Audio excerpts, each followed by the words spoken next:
So here I am back at the rear of Hamsey Church. I thought I'd just come and talk to you about Beowulf and actually show you some things, see how that all links into this Templar myth and the Ark, or the and literally it's fucking crazy. I think it's just there. There's a vault I'm standing on right now, and how do I know that? And that's it. I found out about all of that all because of Beowulf, all because of Beowulf. It's very interesting as well.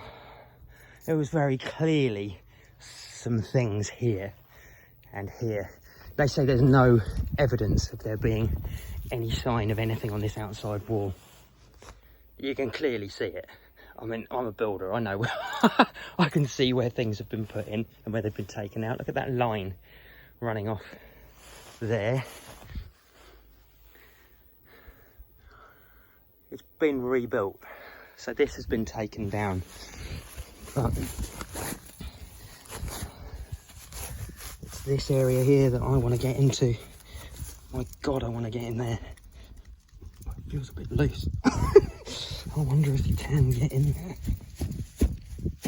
It does sound a bit hollow down there. But anyway, over this side is the big drop off. In fact, fuck it, I just don't care anymore. I'm gonna go in here. That's really weird. But I just wanted to show you just down there. In fact, I'm just going to go there.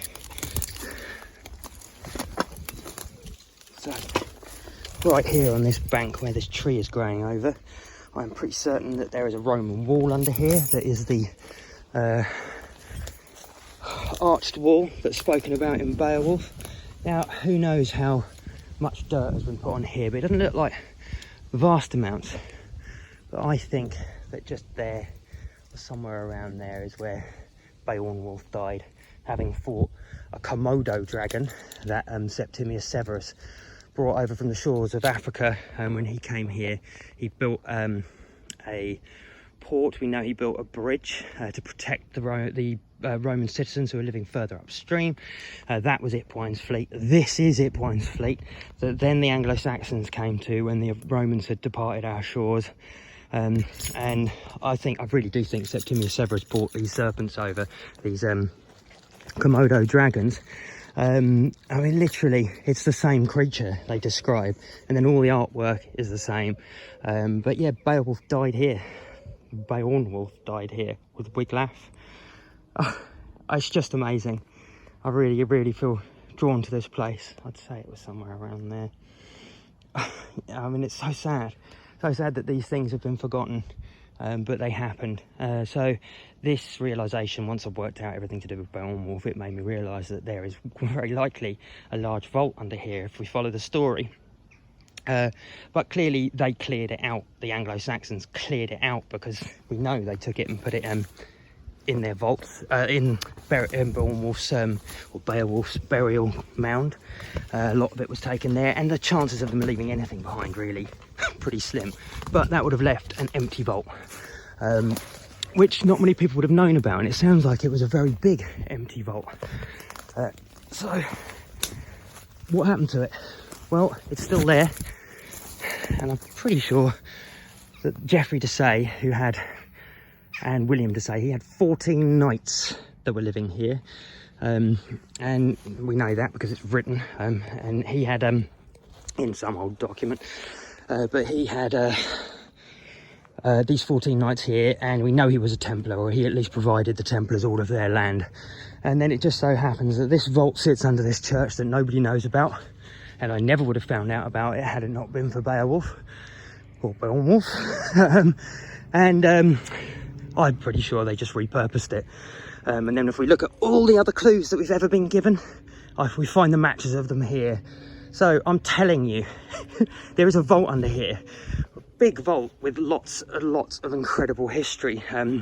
But I don't know whether there's anything in it. That's the truth of the matter. I don't know whether when they changed this part of the church, they emptied it and moved it away, or if they were just trying to hide it, trying to keep the truth from people.